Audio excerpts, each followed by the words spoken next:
A rock band was playing a show in Chelsea. Mid-concert, the frontman and lead singer stood up and says to the crowd, "Ladies and gentlemen, due to an unfortunate rift in the space-time continuum, it has been 11 years since the Hives played New York." He tosses his hands triumphantly in the air as if landing a triple axel. "But we are back." The crowd responds gleefully and erupts in applause. This was done by a writer for the New York Times, which of course is a huge, magazine, one of the biggest magazine news journals in the world. If you were to listen and list a bunch of bands that would draw a huge crowd, I highly doubt you would put the Hives as one of those bands. And it's not a knock against their creativity, their musicianship, or anything like that. It's just you don't see them as a major band. We don't see them performing on shows left and right. You don't see their private lives being discussed in news tabloids all over the place. In fact, their private lives are extremely private. In fact, all of them on stage go by a stage name.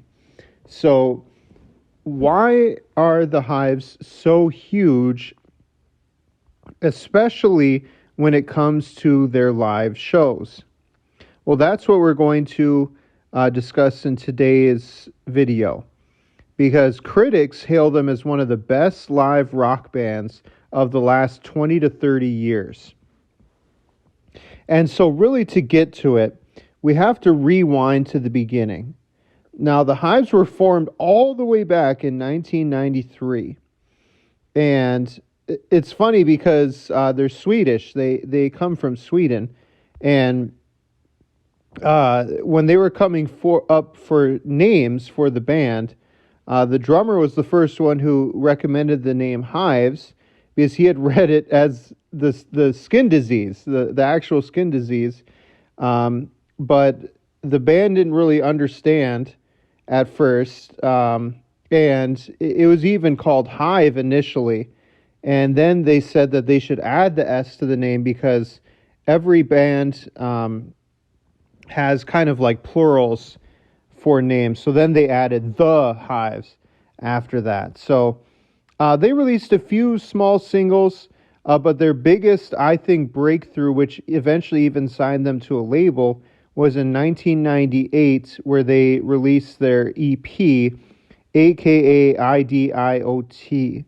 And that garnered a huge following. Like I said, that even got them a label as well.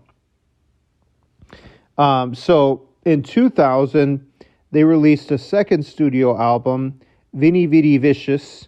I love that name of it as well. And their biggest singles were off of that album. One of my favorite songs, I'm sure if y'all listen to the Hives, you know this album and you know the songs off this album. Hate to Say I Told You So and Main Offender come off this album. And both of them were so big that it garnered them success through being on movies and especially video games as well. And the music video garnered the attention of an industry executive, Alan McGee, and he wanted them to play on his label. So they actually released a compilation record, Your New Favorite Band, in 2001, even though, they hadn't really been a band for too long. But really, I think it was a way for them to kind of garner more attention from different audiences as well. So at the same time, they signed on to Universal Music for like a $10 million deal. And part of that was because their old label sold to it's kind of confusing. I guess like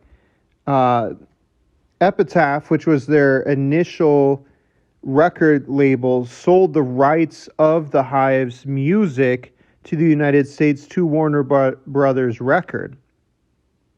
But they didn't tell the band that at the same time. So they started to fight back and forth because the new labels were expecting more music, which they were not ready to do yet. So that kind of became a big thing.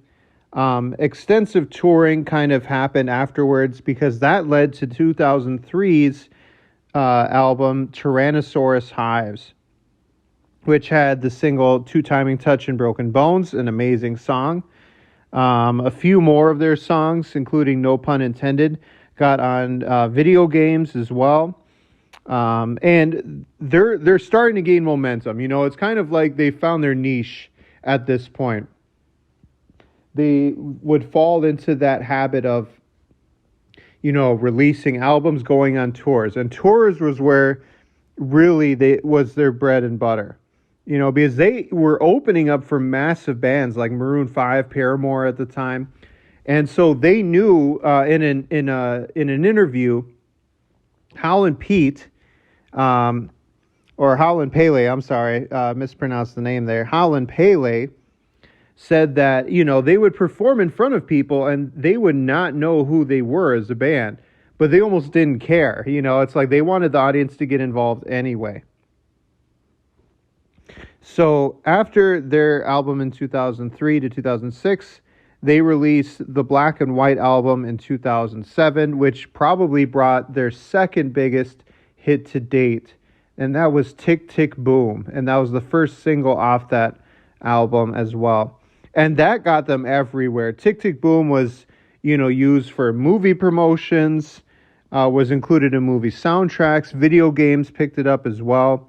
It was just everywhere. I remember, that year was also when they performed in the National Hockey League All-Star Game. So, you know, that's a pretty unique kind of thing to do as well. And, you know, they at this time are starting to just get massive. In fact, so much so, they announced a new album again, Le Hives, in 2012. And, you know, again, they did the same thing. They toured for it. It got on video games. You know, it got all over the place. But then, sadly, they lost their bass player, Dr. Matt Destruction. But they did find a replacement, and his stage name, I love it. It's called the Johann and Only. Now, this is kind of where I want to circle back to where we started from. Because if you remember, I mentioned that quote from Howlin' Pele where he said, you know, due to the rift in the space-time continuum, the Hives had been gone. Now, they hadn't been gone. They were still touring extensively. In fact, that was almost the only thing that they were doing was they were just on tour.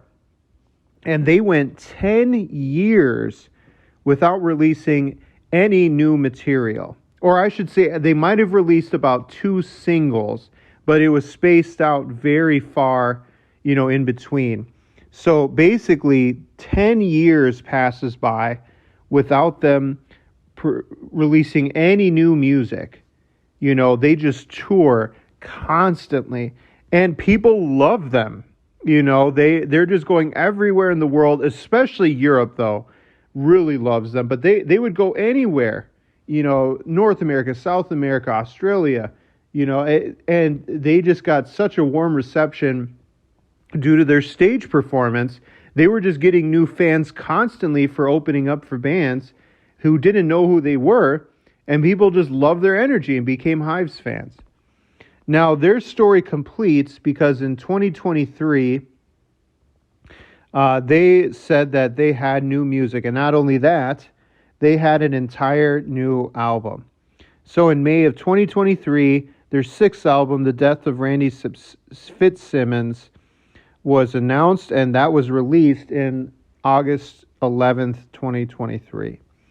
Again, they went on a massive tour almost immediately in support of the Arctic Monkeys, another huge band, and that is where we are at today.